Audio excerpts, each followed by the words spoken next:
What is the worst thing that is legal? We've investigated ourselves and decided we didn't do anything wrong. I'm just going to have to say little girls' beauty pageants. It just doesn't sit right with me. And not only because of the fact it's creepy, but I feel like it's stressful on the kid and on their body image. College book prices and practices. Change a few words in a math book, that'll be another $100 please. Oh, you realize that you can use the book from 10 years ago and succeed? Actually, we require you get the new book. Oh, you realized you can get the book cheaper from a friend? Actually, we're doing online books now and you need the personalized code. We change it every year even though there have been no breakthroughs in this subject. Knowing the college struggle, I have no effing clue how this is allowed to exist. It should literally be illegal.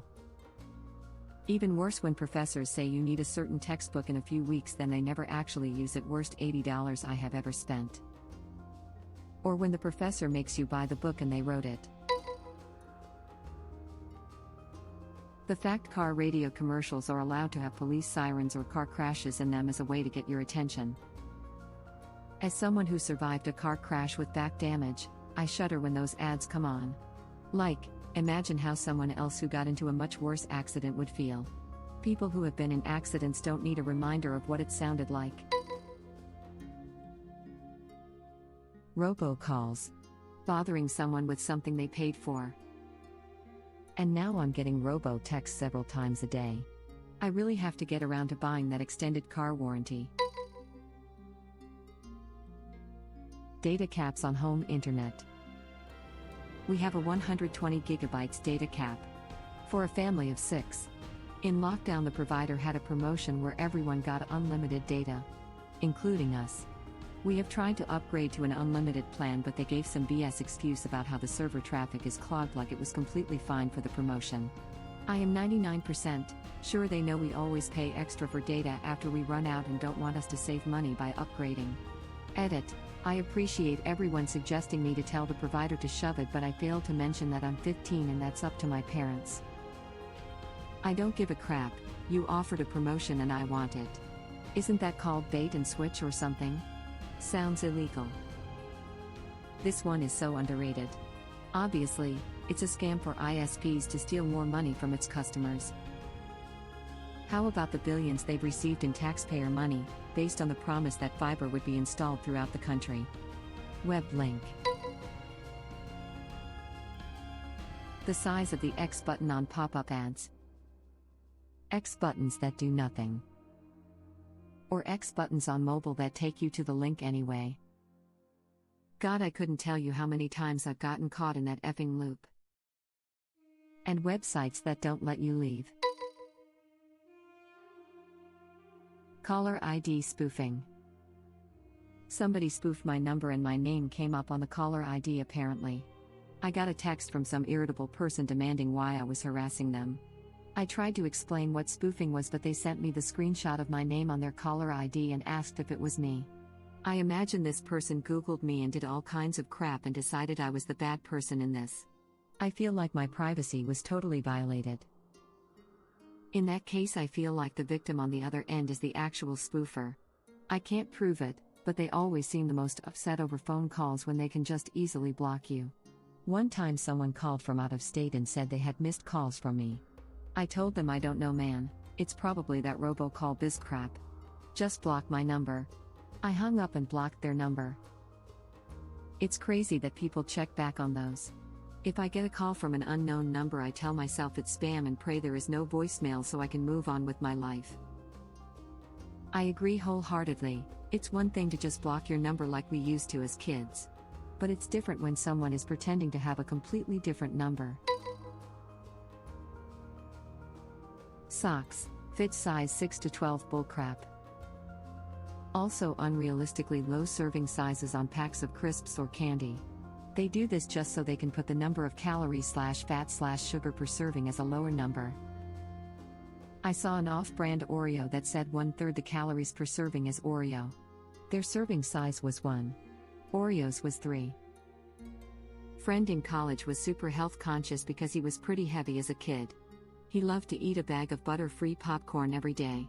He'd spray "I can't believe it is not butter" on the popcorn, using about a half bottle each bag. One day he decided he should check into the fat-free claim on the bottle. It turned out that they could claim it was fat-free if each serving was less than 1 gram of fat. There were 160 servings at nearly a gram of fat per serving. He ended up eating an 80 grams of fat bag of popcorn each day. It's a great laugh when he found out, but horrible that they could get away with this. Selling textbooks at ridiculous prices. Or selling a new copy every year with no significant change. The true crime. Buying a book for $300 and 6 months later it's worth $50.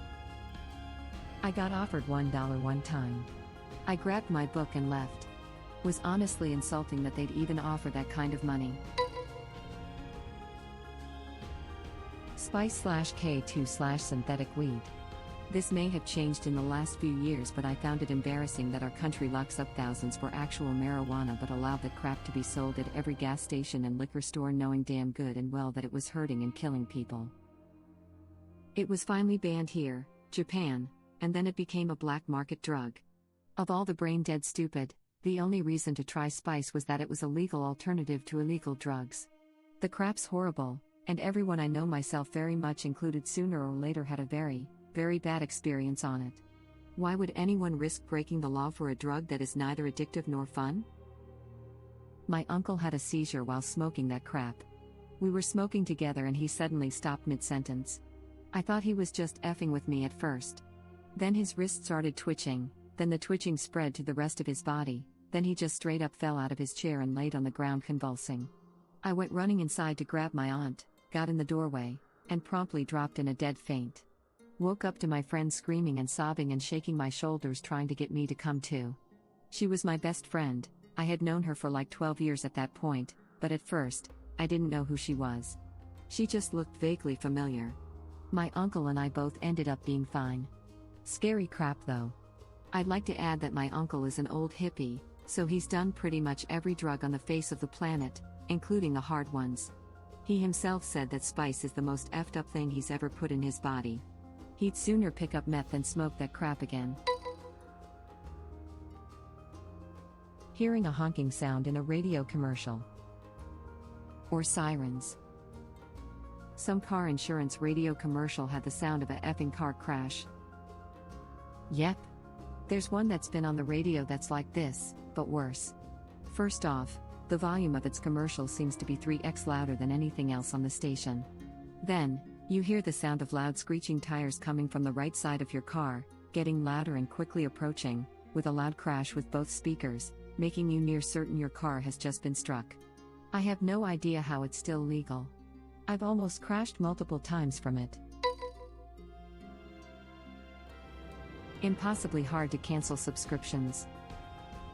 It should be law that you can cancel the same method you used to sign up. I think California might actually have a law like this. Not for a gym membership that I know of. I had a gym membership, and I moved to where keeping my membership with that line of gyms was way out of my way. I had walked into sign up, and tried to walk into sign out. I got this big song and dance about how there's only one person who works there that is qualified to stop the membership. They wouldn't give me their name, or an approximation of a good time they would be there. They said I could do it online. That process took over 2 months to complete, and it was absolute bullcrap. Edit for everyone recommending to simply stop payment. This will solve the problem short term only. You are still being billed whether or not you are paying them. You are still a member whether or not you continue to go to the gym. What you don't want is to stop payment, block payment, etc., because that will not stop them from sending you into debt collections. That puts you in breach of the contract you signed, and they will send you a letter, or a collection agency will, 6 to 8 months down the line, informing you of your debt. We all know it's a bullcrap system, but please don't try to solve the problem by blocking payment. It will make it a bigger hassle for you down the road. Cancel your membership. Let me guess, LA Fitness? I had to do the same runaround to cancel my membership a few years ago. They did the same thing to my dad. They completely took advantage of an old man by confusing him enough to sell him some training package with his membership. My mom was shocked when they got a bill for $1,600 and it took them months to cancel. FLA crapness and their predatory tactics. I hate when companies make you call in to cancel, instead of just offering an option to cancel online. Planet Fitness, anyone? You have to send a registered letter, show up where you signed up, bring 3 witnesses, a lawyer, a pint of your blood, a priest of whatever religion you were when you signed up, and a child to be sacrificed to appease the gym gods. Even then, if the right person isn't there, they may still tell you to come back. I once drove 4 hours one way to cancel Planet Fitness. I have no idea how to cancel if the one I originally signed up at had closed down. I guess at that point I just have to go get a new identity. Edit. I've seen a bunch of people replying with stories about how easy it was for them. Good. Maybe they're getting better. I had to go to my original sign-up location after moving cities because they were notorious for losing mail. I think it's location dependent. You shouldn't have to show up to cancel. There should be an online option since some places lose registered mail. Putting unrelated crap into bills to sneak it into law. I know they're supposed to follow some kind rules related to germaneness, but they clearly don't, and clearly need actual laws with actual punishments for pulling this crap. A Scottish politician, Trish Godman, who has since died of old age, tried this a few years back. She added prostitution to be made illegal onto the end of a bill which had nothing to do with prostitution. Actual prostitutes became aware of this, and after heavy opposition the politician removed the addition. Source: and for more info about current law, and attempts to change the law, here. Web link. The latest American COVID-related bill makes it illegal and punishable to upload copyrighted content to the web. Illegally pirating streaming video could put guilty parties in jail thanks to a new bill that is expected to be passed. The Protecting Lawful Streaming Act, introduced by Senator Tom Tillis, RNC, is being attached to the omnibus spending bill of the COVID-19 relief bill that is expected to pass sometime today, December 21st. Under Tillis' bill, any person that pirates video streams of copyrighted work will have committed a felony act and be subject to either fines or imprisonment. The previous penalty for pirating streaming content was a misdemeanor. The bill targets large-scale, criminal, for-profit streaming services, not good faith business disputes or non-commercial activities. Nor does it target individuals who access the pirated streams, knowingly or unknowingly. Streaming has become increasingly popular in the last few years, particularly in 2020 as the global pandemic has changed viewing habits as people have more time during lockdowns. This new bill brings the pirating of streamed content on the same level of other pirating efforts, including the illegal downloading of copyrighted content. Co-sponsoring the bill with Tillis is Senators Patrick Leahy, Democrat Vermont, Marsha Blackburn, Republican Tennessee, Mazie Hirono, Democrat Hawaii, Catherine Cortez Masto, Democrat Nevada, John Cornyn, Republican Texas, Richard Blumenthal, Democrat Connecticut, Chris Coons, Dee Dell, Kelly Loeffler, Republican Georgia, and David Perdue, Republican Georgia. It should be one bill equals one law. This sneaky crap is horrible. Marital rape and honor killings in countries like the one I live in, generally the Middle East. Most of that stuff is in the process of being banned now, thank God. When I was in middle school/high school, they tried to introduce a law that said a girl must be 18, I think, to be married. The men of the government and religious officials objected so hard that the law got thrown out. This was the year after the story came out about that one 9-year-old kid that was forced into a marriage and the man would chain her and whatnot. What the actual F? Sometimes I don't understand humanity. My reaction as well. It's insane how horribly some can act towards other humans. Multi-level marketing. But hun, don't you want to be your own boss babe for life by sharing and distributing our detoxing nutrition drinks that give you 6 of your 5 a day? This whole acting like they're doing the person a favor is why MLM will never die out. At best it'll rebrand as something else. That's why it's been going on thousands of years. I mean, even the ancient Egyptians had pyramid schemes. I don't know if that was a pun based on the pyramids, but I'm entertained by the thought of Cleopatra trying to sell me essential oils and trashy leggings. Bee-jar vibrators. Except it is as black eyeliner and milk bath powders. A parent keeping their kid from the other parent when there's no good reason to and leveraging the courts to do it. This enrages me so much. How many parents have practically lost their children to narcissists and psychopaths because of this? And because the kids get brainwashed out of a relationship, it's hard to ever get in touch again, even when they have grown out of the other one's reach. Edit. I get teary-eyed both with remembered grief and a little bit of hope from all your comments. Thank you. Keep raising awareness about parental alienation, full custody, unfair laws, etc. The world will hopefully get better someday. Sorry to get personal, but this is a big one for me. My ex got primary custody based on a domestic violence accusation that supposedly happened while she was on the phone with her sister, who served as a witness, of course. The police showed up and concluded that no violence had occurred. The court believed her version of the events over mine, in spite of a police report concluding no domestic violence, and I lost custody of my kids. After I was in court, I compared the police report with my phone records. My ex called the police before she called her sister, meaning the entire episode was pre-planned. Edited to add, this comment unexpectedly received a lot of attention. No, this was never corrected and there is no legal way for me to do so.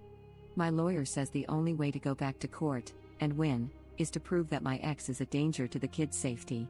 Which probably won't ever happen. In lieu of all of that, I simply focus on being the best dad that I can be with the time that I get with my kids. They will be minors for only their first 18 years, whereas I am their dad forever. This exact thing happened to my sibling and I. I moved out, but it still feels like I don't have any parents. Thank you for watching. If you like our videos, please like them on YouTube. And share them with your friends.